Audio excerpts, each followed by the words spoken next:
속이 불편하면은요, 하루가 불편합니다. 장이 편하면은요, 인생이 편합니다. 저는 장이 정말 안 좋았어요. 혹시 화장실 하루에 15번 가보신 적 있으십니까? 하루 평균 7번, 8번이었어요. 저를 보고요, 체질이라고 말씀하시는 분들이 많이 계세요. 병원을 갔습니다. 장이 안 좋으니까 뭐 할까요? 대장 내시경을 합니다. 병원에서 뭐라고 얘기한 줄 아세요? 완전 깨끗하대요. 용종 하나 없대요. 종양 하나 안 보인대요. 근데 원인을 모르겠대요. 네, 안녕하세요. 건강과 다이어트의 핵심은 마이크로바이옴 저자 이승훈입니다. 여러분께 들려드릴 이야기는 우리가 살아가면서 장 건강이 왜 중요하고 매일매일 장을 왜 깨끗하게 그리고 튼튼하게 관리해야 되는지에 대한 부분을 이야기를 좀 드려보겠습니다.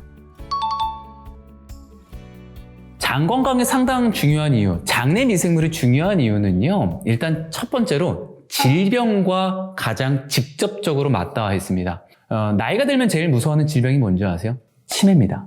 치매의 가장 첫 번째로 시작이 되는 단계가 뭔지 아세요? 불면증입니다. 근데 불면증을 해결하기 위해서는 어디가 개선이 돼야 되는지 아세요? 장이 개선이 돼야 됩니다. 아토피 때문에 고생 많이 하시죠? 아이들 때문에 신경이 많이 쓰이시죠? 혹은 건선 때문에 병원을 찾으시는 분들이 많이 계시죠? 그러면 이분들이 처방을 받는 게 있습니다. 면역 활성도를 조절시켜주는 약을 처방받습니다. 근데 면역 활성도의 조절, 누가 도와주는지 아세요?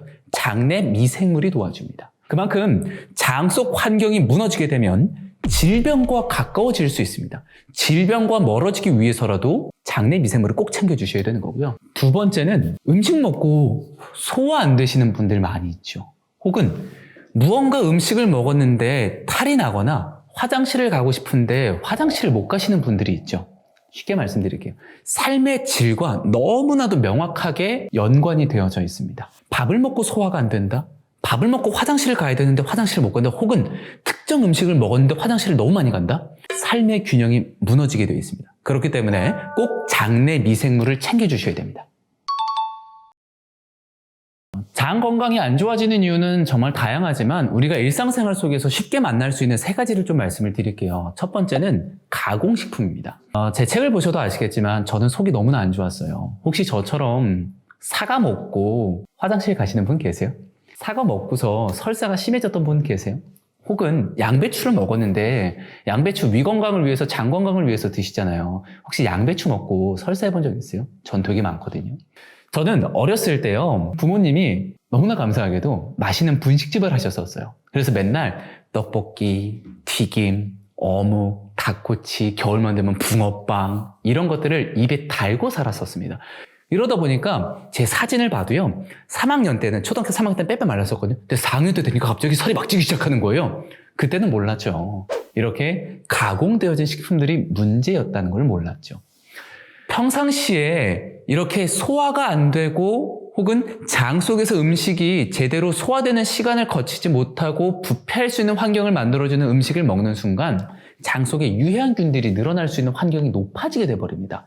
유해한 환경이 높아지게 돼버리면요, 변비로 가거나 혹은 설사로 가거나 이러한 역할들이 생겨질 수가 있어요. 그래서 평상시 가공식품을 줄여주시는 것, 이렇게 과도한 당을 많이 드셔주시는 것도 장내 미생물의 균형을 틀게 만들어드는 일이기 때문에 꼭 챙겨주시기 바라겠고요.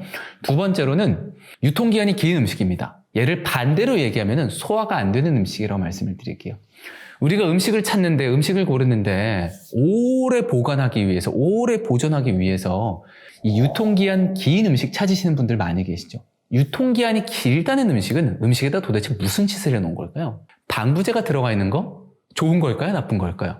음식을 먹으면 소화가 잘 되기 위해서 음식 본연에 효소라는 게 있고요, 음식 본연에 미생물이라는 게 있습니다. 근데 방부제가 들어가는 순간 얘를 어떻게 하는 역할이에요? 얘를 죽여버리는 역할이란 말이에요. 이러다 보니 음식을 먹고 소화가 안 되는 건 당연지사. 근데 웃긴 건 뭔지 아세요? 소화가 잘 되기 위해서 소화제나 제산제를 찾죠. 거기 안에도 보면은요, 합성 감미료가 들어가 있다? 그거 알고 계십니까? 우리 위산은 산송도가 굉장히 높습니다. 그래서 왜? 단백질을 녹이잖아요. 그런데 음식을 먹고 소화가 안 된다? 말이 됩니까? 그만큼 위산이 부족해지는 상황을 만들어 주거나 위산이 부족해서 장 속 환경에서 음식이 부패할 수 있는 환경을 만들어 주기 때문에 소화가 더디거나 음식을 먹어도 오히려 더 불편해질 수 있는 위험이 많이 높아져요. 세 번째, 무분별한 약물의 남용입니다. 약국에 가서 쉽게 살 수 있는 소염제와 병원에 가면은 너무나도 쉽게 처방해주는 항생제. 이 소염제와 항생제 같은 경우에는요, 소량만 섭취를 해도 장내 미생물에 극도의 혼란을 일으키면서 생태계를 무너뜨립니다. 예전에 2000년대 초반에 이런 뉴스 들어보셨죠? 황소개구리 때문에 문제다라고 얘기하면서, 그리고 요즘 같은 경우는 외래 어종을 키우던 사람들이 민물가에 마음대로 버려서 우리나라 지금 생태계, 하천 생태계가 무너진다는 얘기 많이 들어보셨죠? 이만큼 미꾸라지 한 마리가 딱 들어왔어요. 약물이라는 녀석이 한 마리가 딱 들어왔어요. 보이지 않기 때문에 모르는 거지, 항생제를 먹고 난 다음에 제일 먼저 오는 부작용이 뭔지 아세요? 바로 설사를 하는 겁니다. 설사. 아마 겪어보신 분들이 있을 거예요. 혹은 항생제를 먹고 나서 소화가 안 되시는 분들이 계실 거예요. 왜? 장내 미생물을 죽여버렸기 때문입니다. 항생제나 소염제 같은 경우에는 얘가 좋은 균인지 얘가 나쁜 균인지 알아차리지 못해요. 일단 다 없애버립니다. 장 속에 살고 있는 미생물이 튼튼해야 소화될 때 정말 활발하게 움직여주는데, 약물 섭취로 인해서 장내 환경을 불균형으로 막 바꿔준다? 이러면 나이가 들어서 어렸을 때의 무분별한 약물 섭취를 통해서 나이가 들어서도 고생을 할 수가 있어요. 그래서 어렸을 때 아토피가 있는, 피부 질환을 갖고 있는 아이들이 성인이 되어서도 이 성인 아토피로 인해서 고생받는 거, 고생하고 있는 이야기 한 번 더 들어보셨죠? 우리 생활 속에서 쉽게 찾아볼 수 있습니다.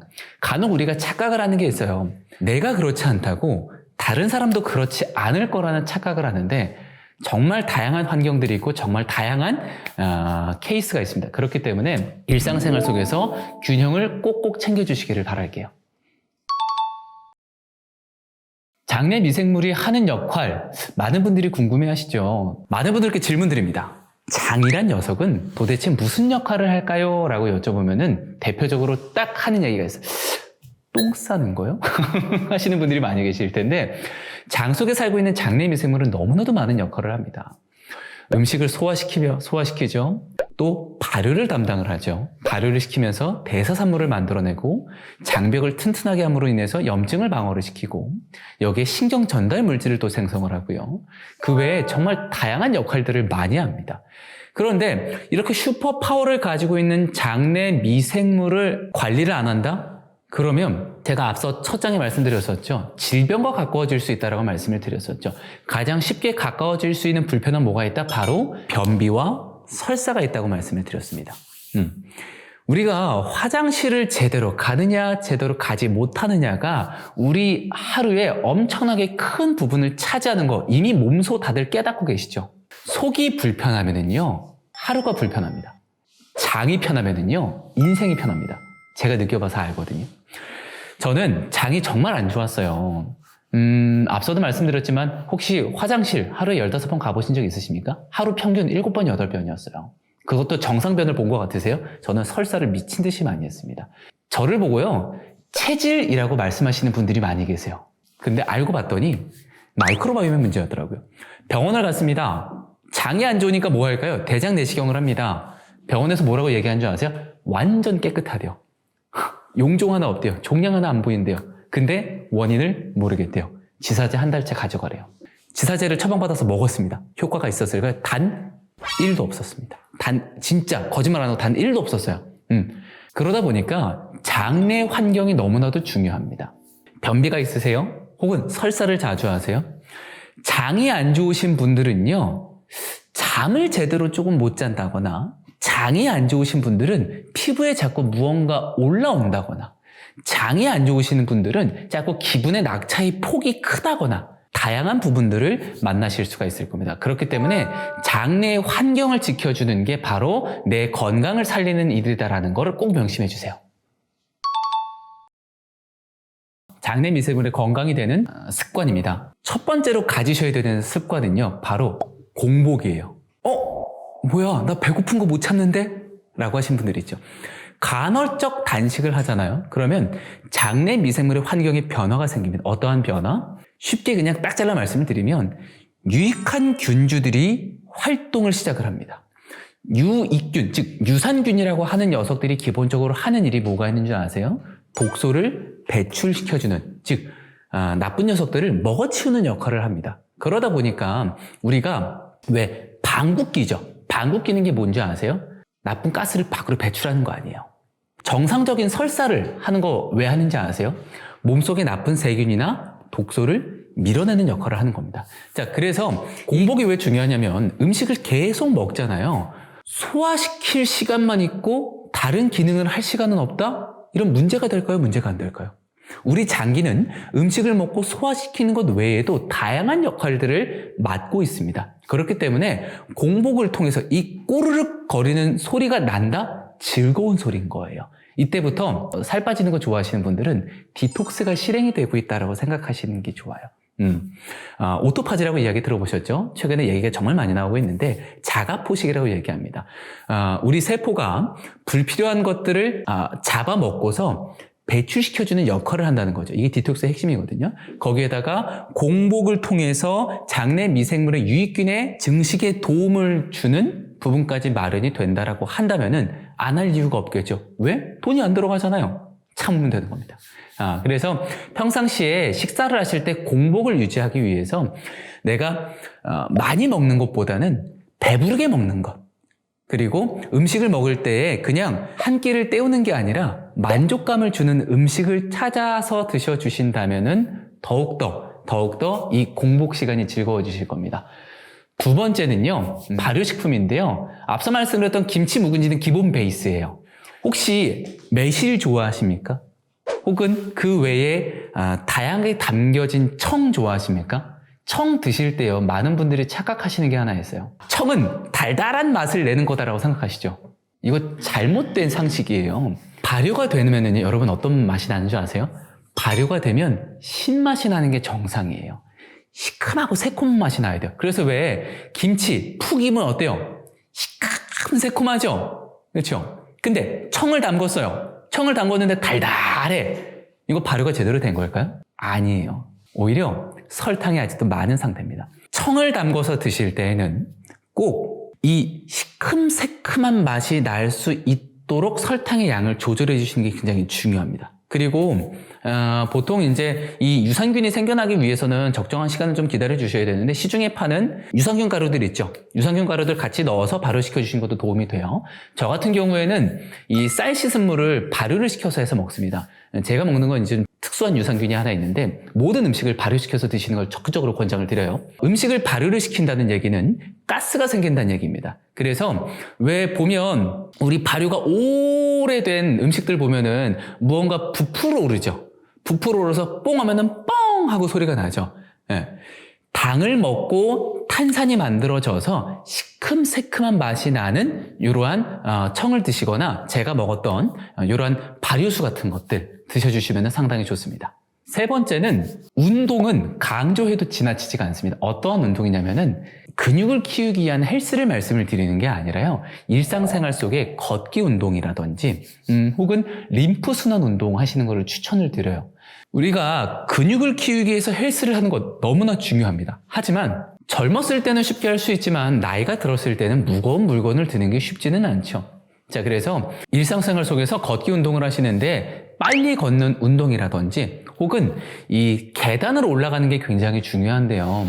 이런 분들 계세요. 무릎이 안 좋아가지고 계단 걷는 거 불편하신 분들 많이 계시죠. 팁을 두 가지를 드리면 하나는 내가 예를 들어서 집이 5층이야. 근데 다 올라가기 부담돼. 그러면 엘리베이터 타고 4층까지 올라가신 다음에 한 층만 올라가세요. 자, 이럴 때 핵심.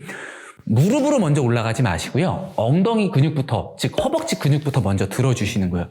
무슨 소리야? 무슨 차이가 있는데 직접 한번 해보시면 무릎을 먼저 들고 올라가는 것과 다리, 허벅지를 먼저 들고 올라가는 것엔 차이가 있습니다. 그래서 엉덩이와 허벅지에 신경을 쓰면서 계단을 올라가 주시는 것 하나가 있고요. 두 번째로 이런 거 너무 힘들어라고 하시면은 물에서 물장구 치시는 거 추천드려요.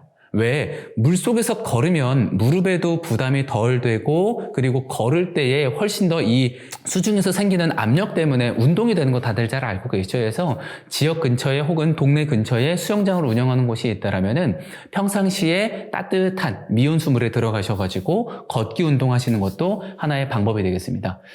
내가 체력이 된다라고 하시는 분들은 등산이라든지 일상생활 속에서 이 스쿼트, 앉았다 일어났다 운동하시는 것 또한 잊지 마시고 함께 해주세요.